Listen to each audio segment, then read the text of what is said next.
Buenos días, hoy voy a hablar. Lo primero de todo, vamos a hacer un repaso anatómico muy rápido del oído para localizar algunas estructuras que van a ser clave en esta sesión. El oído es una estructura anatómica compleja que se encuentra prácticamente entera en el interior del peñasco del hueso temporal. El hueso temporal es un hueso par ubicado a cada lado de la caja craneal que forma parte tanto de la bóveda como de la base del cráneo. Como vemos en la imagen, consta de varias porciones, siendo la porción petrosa o peñasco y la mastoidea la que nos va a interesar porque es donde se va a encontrar el órgano de la audición. Algunos autores unen estas dos porciones llamando la región petromastoidea, debido a que la región mastoidea y su apófisis se van a desarrollar después del nacimiento a partir del peñasco. Ya centrándonos en el oído, todos sabemos que se divide en tres porciones: oído externo, oído medio y oído interno. El oído externo lo forman el pabellón auricular, que es la porción más visible del oído, y el conducto auditivo externo, que va desde la concha auricular hasta la membrana del tímpano.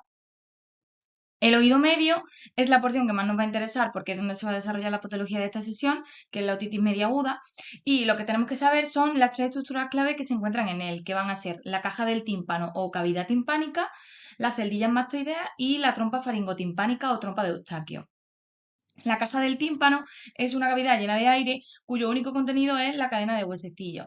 Esta cavidad se va a dividir virtualmente a su vez en tres compartimentos que se pueden delimitar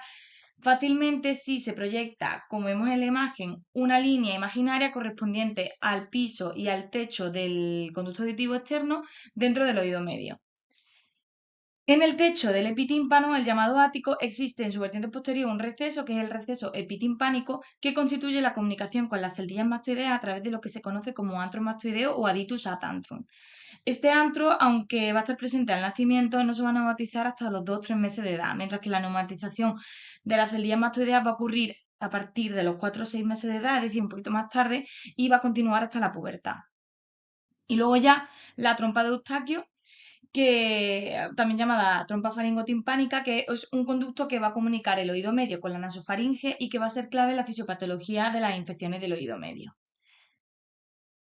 Y ya por último, el oído interno, que es el órgano sensorial de la audición y del equilibrio y contiene, para que sepamos a grosso modo, la cóclea, el vestíbulo y los canales semicirculares. Entonces, en esta sesión nos vamos a centrar en la patología infecciosa aguda que tiene lugar en el oído medio, que es lo que se conoce como otitis media aguda. La otitis media aguda es la infección más frecuente en niños menores de 5 años, suele ser unilateral y va a recurrir con mucha frecuencia. Los niños van a presentar mucha otitis o varias a lo largo de su infancia. Se origina en su mayoría secundaria a una infección del tracto respiratorio superior o infecciones nasofaringes, siendo clave la incompetencia de la trompa de Eustaquio. Como hemos visto antes, la trompa de Eustaquio es un conducto que va a comunicar la nasofaringe con el oído medio, lo que va a permitir que los microorganismos viajen de una cavidad a otra relativamente fácil.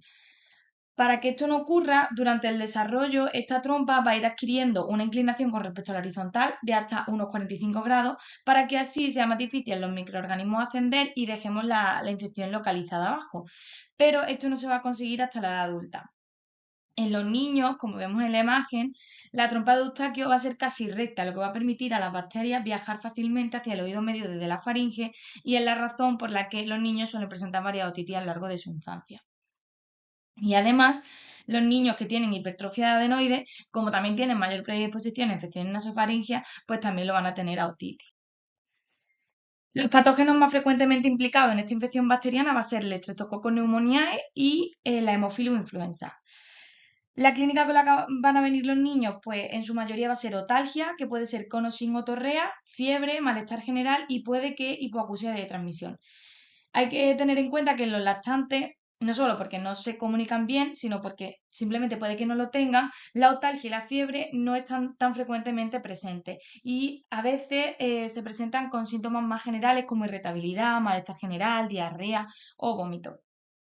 Van a ser infecciones que se van a tratar con antibióticos y que se resuelven la mayoría de las veces, pues eso, con el antibiótico. Pero en caso de que exista persistencia de la clínica a pesar del tratamiento adecuado, hay que sospechar que esté ocurriendo una complicación. Cuando se sospecha la complicación es cuando vamos a entrar en juego los radiólogos. ¿Y qué técnicas tenemos a nuestra disposición para diagnosticar las complicaciones? Pues van a ser la radiografía, el TAC y la resonancia. La radiografía realmente ya ha quedado un poquito relevada por el escáner, porque realmente solo servía para valorar la irradiación de las celdillas mastoideas. Existen varias proyecciones para visualizar las mastoides.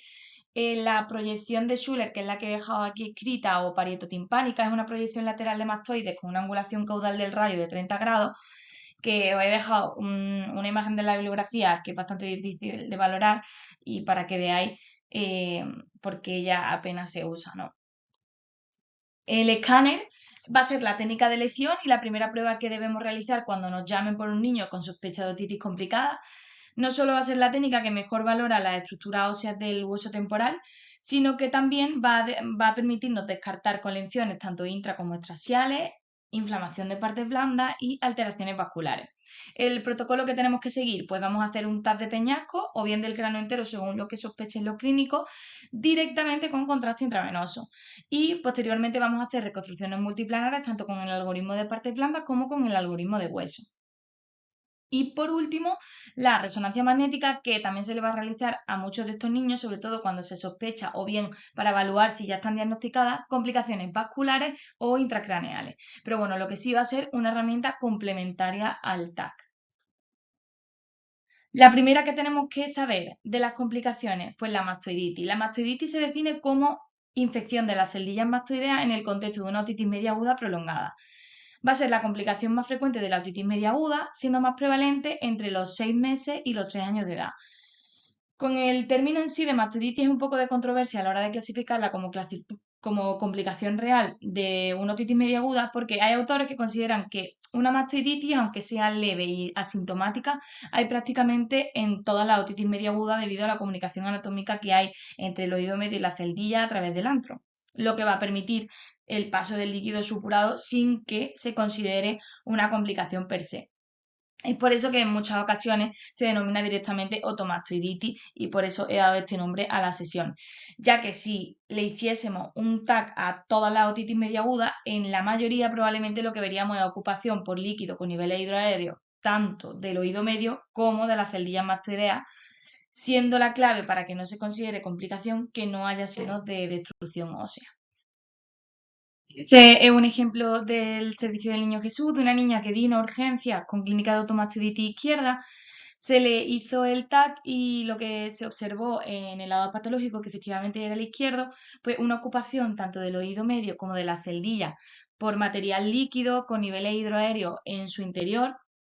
pero sin que se visualizaran signos de destrucción ósea. Y aquí he dejado la reconstrucción coronal, que se ve incluso mejor la comparación con el lado sano contralateral. Entonces, estos autores lo que dicen es que la mastoiditis solo debe considerarse una verdadera complicación cuando va a producir clínica, que la típica es dolor retroauricular, con eritema, hipersensibilidad mastoidea, protrusión de la orejita hacia adelante, y sobre todo cuando en imagen, además de la ocupación por líquido, vamos a ver signos de osteitis y reabsorción ósea, ya que esto puede ser el origen de unas complicaciones más severas. Entonces, partiendo de la mastoiditis aguda como extensión casi inherente de la otitis media aguda, lo que he hecho es dividir las complicaciones que a partir de esta pueden ocurrir según sean extracraneales, que van a ser intratemporales y cervicales, o intracraneales. Y las vías de diseminación que va a tener la infección a partir de una mastoiditis, pues va a ser por erosión ósea a través de caminos preformados, vía hematógena o por tromboflebitis. Y vamos a ir viendo con detalle cada una de ellas. La primera va a ser la mastoiditis coalescente.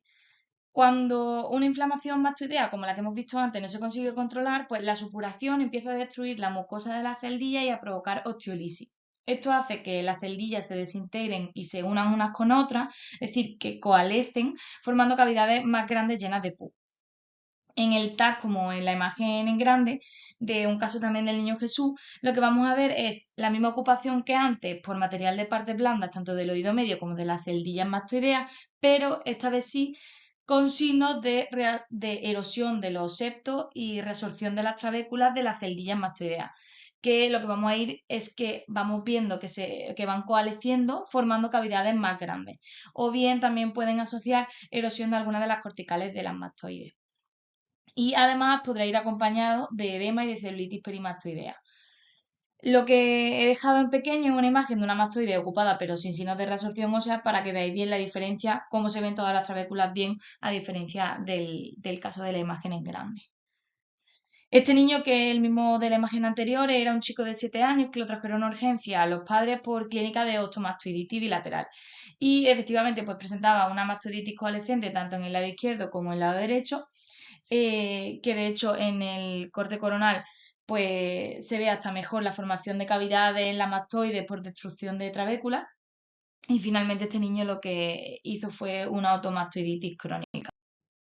La siguiente complicación más frecuente va a ser el absceso superióptico, que se define como la exteriorización de la infección a la región retroauricular por rotura de la cortical externa de la mastoide. En el escáner, pues vamos a ver una colección líquida subperióptica con realce periférico tras la administración de contraste que se va a extender sobre la cortical ósea externa erosionada. Esta colección se puede extender al conducto auditivo externo y a la región temporal, que se llama entonces absceso de Luke, y allí no lo pedían mucho, o sea, sospecha de absceso de Luke en la mayoría de niños con otomastoiditis.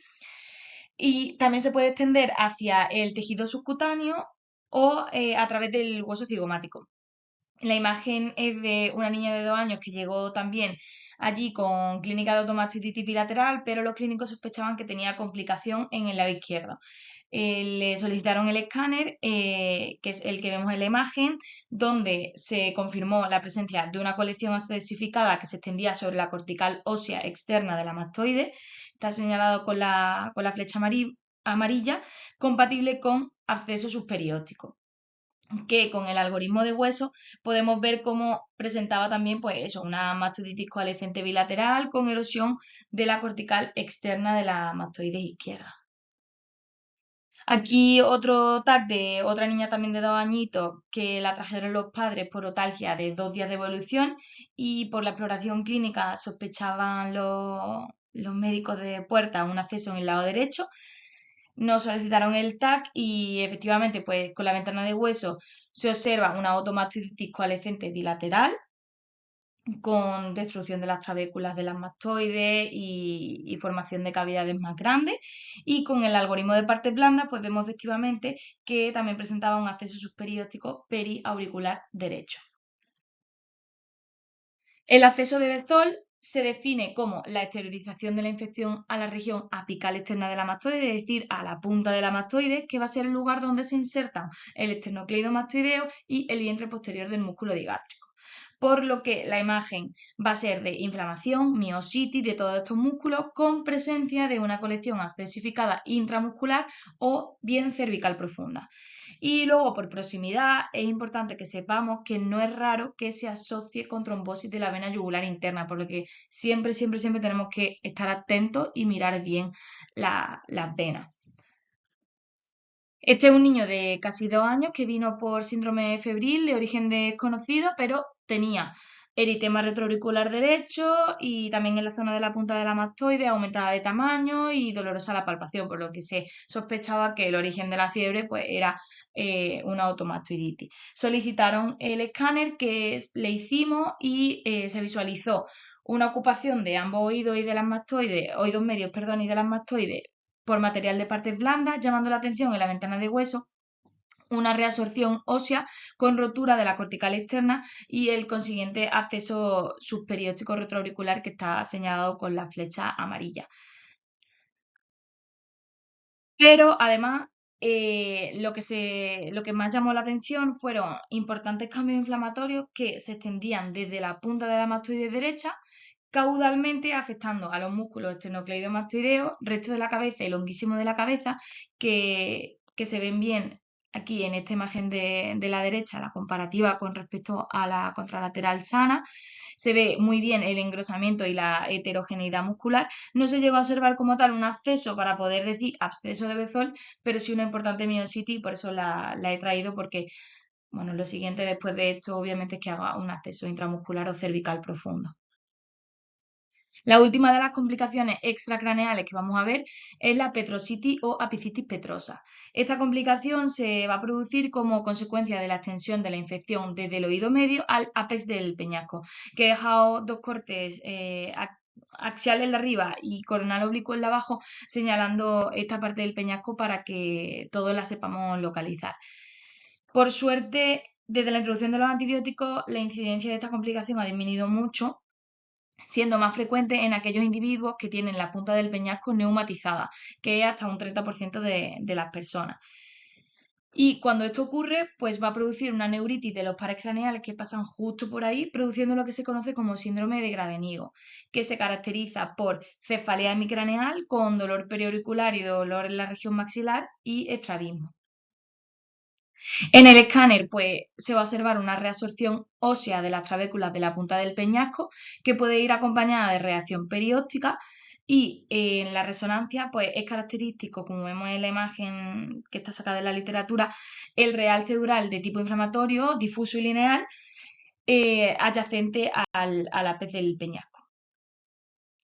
Ya pasando a las complicaciones intracraneales, el acceso epidural es la complicación intracraneal más frecuente de la otomastoiditis que tenemos que saber sí o sí. Se va a definir como una colección accesificada, una infección localizada entre la dura madre y el cráneo. Y se va a formar al diseminarse la infección por contigüidad tras destruirse la cortical, esta vez interna. Lo más frecuente, precisamente por esta localización de contigüidad, es que ocurran en la fosa posterior al destruirse el triángulo de Traumann, pero también se puede dar en la fosa craneal media cuando lo que se erosiona va a ser el temen mastoideo. El triángulo de Traumann es lo que he dejado señalado en la imagen y va a ser el área anatómica que comunica la mastoides con la fosa posterior. Por eso, si se destruye y se erosiona este triángulo de Traumann, el acceso epidural se va a formar aquí, en la fosa posterior. Pero, como vemos, justo antes de llegar a la fosa posterior inmediatamente adyacente está el seno sigmoide y también el seno petroso superior. Por lo que en este tipo de accesos epidurales normalmente se van a formar justo antes, precedidos pues un acceso periseno que se llama. En el TAC lo que tenemos que reconocer va a ser una colección hipodensa con realce periférico, extraaxial, con forma de lente biconvexa normalmente, que puede cruzar la línea media pero no va a cruzar la sutura. Y en el hueso adyacente pues vamos a ver signos de osteitis. En la resonancia pues veremos una colección hiperintensa en T2 con intensidad variable en T1, aunque suele ser más bien hipo, que presenta restricción en la secuencia de difusión y realza periféricamente tras la administración de gadolinio.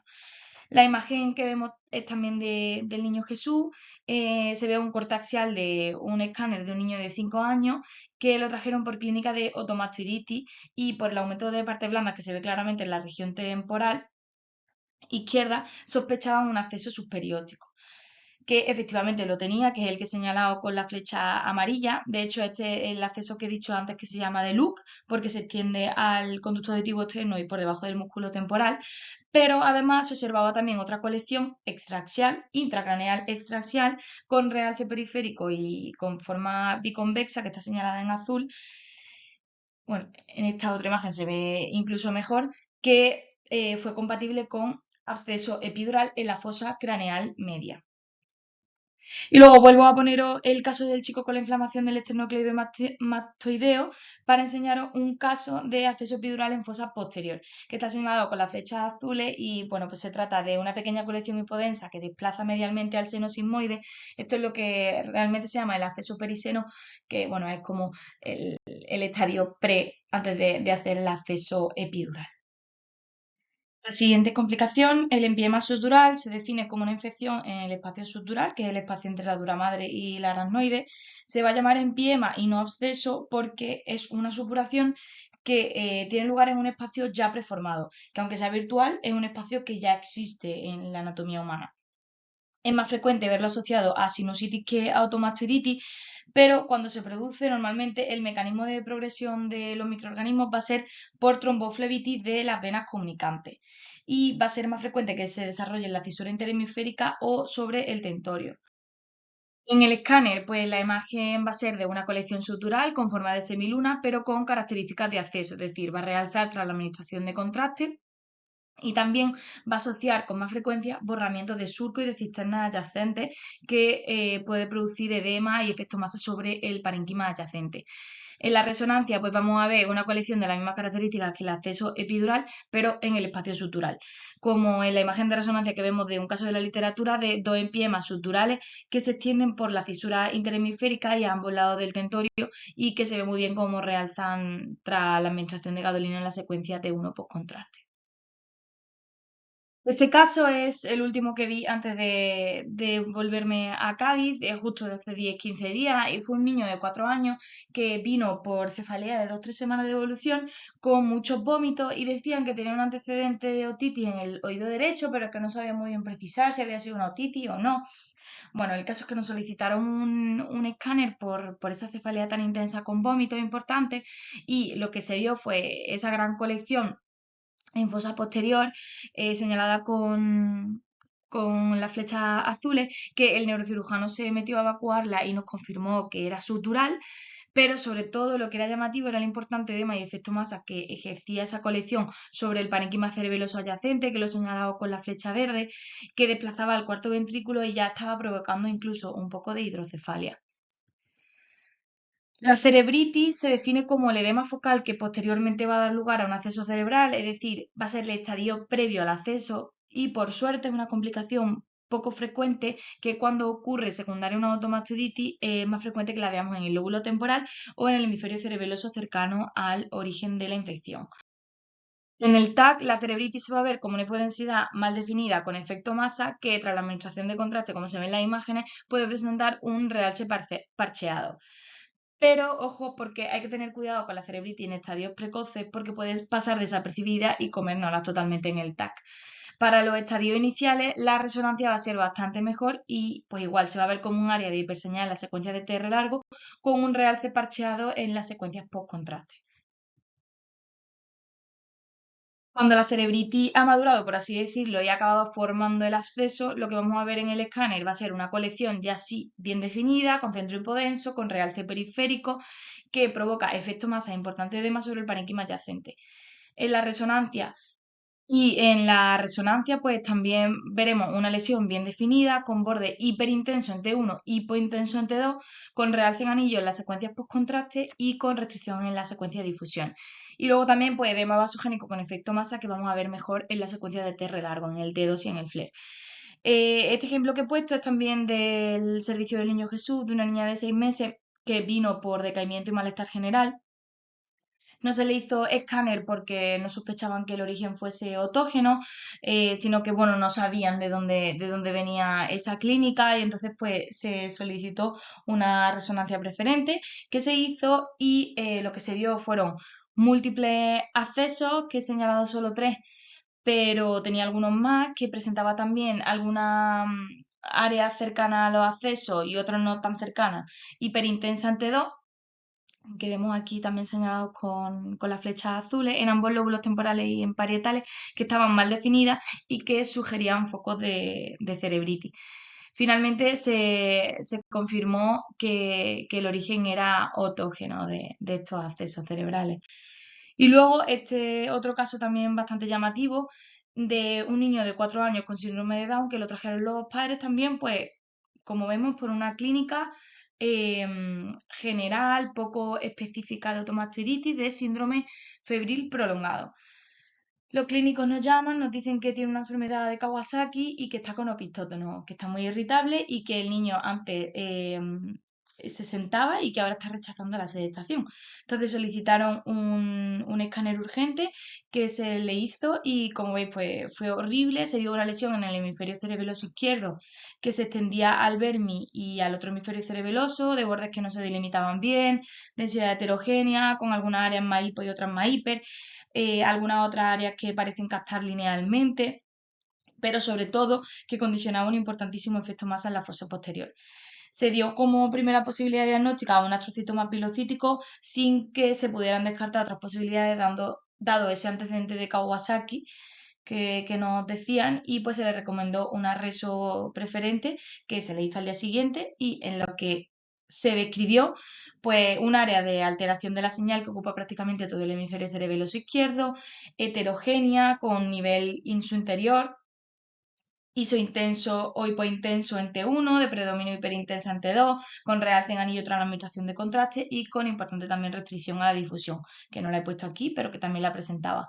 Y también pues con importante edema vasogénico asociado. El comportamiento fue de un acceso cerebeloso gigante típico, enorme, pero acceso cerebeloso, y además, pues a nivel de las mastoides se observó una captación del contraste que se extendía hacia la articulación temporomandibular y silateral en probable relación con cambios inflamatorios infecciosos de una automastoiditis. Y también presentaba un realce meningio locorregional probablemente reactivo por contigüidad.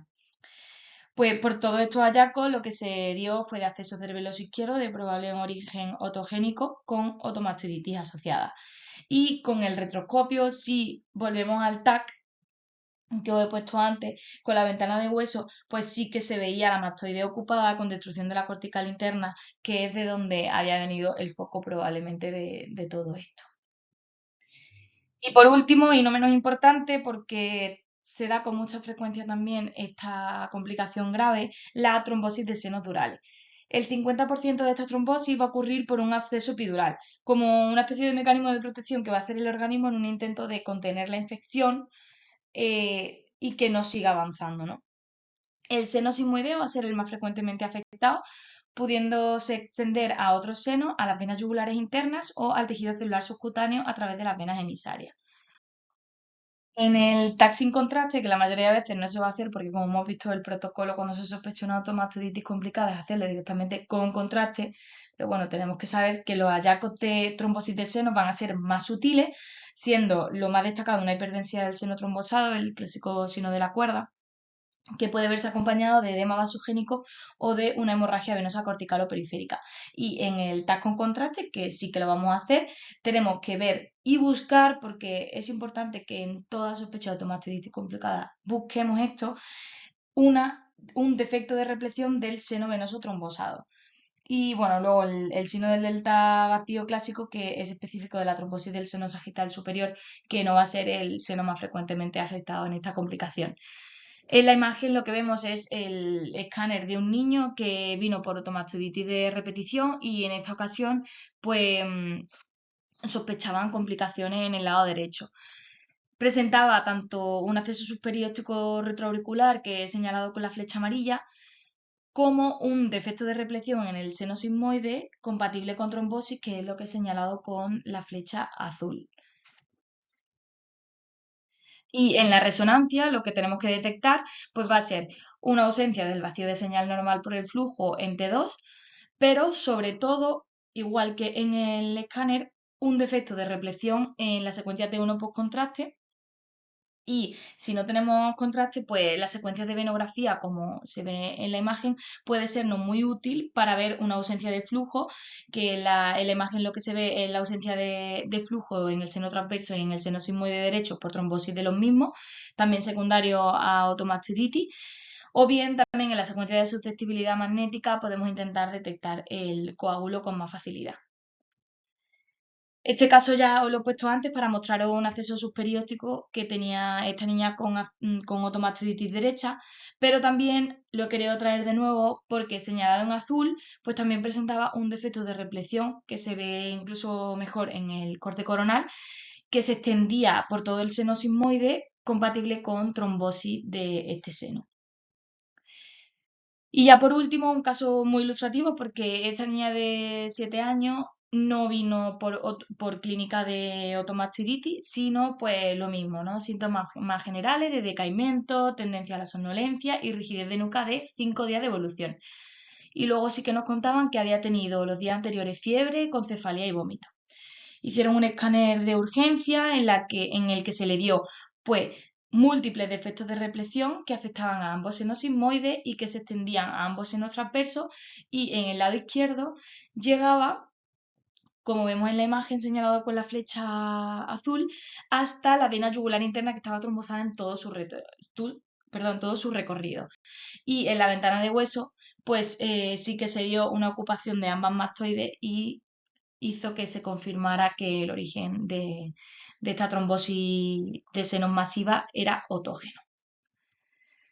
Como conclusiones, pues quiero que os quedéis con que la otitis media aguda es la infección más frecuente en niños menores de 5 años, que la mastoiditis aguda leve sin signo de destrucción ósea va a estar presente en prácticamente todos los casos de otitis media aguda por imagen y por eso la vamos a denominar otomastoiditis y que debemos conocer las complicaciones que de esta otomastoiditis pueden desarrollarse y sus características radiológicas principales porque su detección temprana va a influir mucho en el pronóstico de estos niños. Os he dejado aquí a modo de conclusión y de resumen pues un cuadro de las complicaciones extracraneales e intracraneales con su imagen más destacada de cada complicación.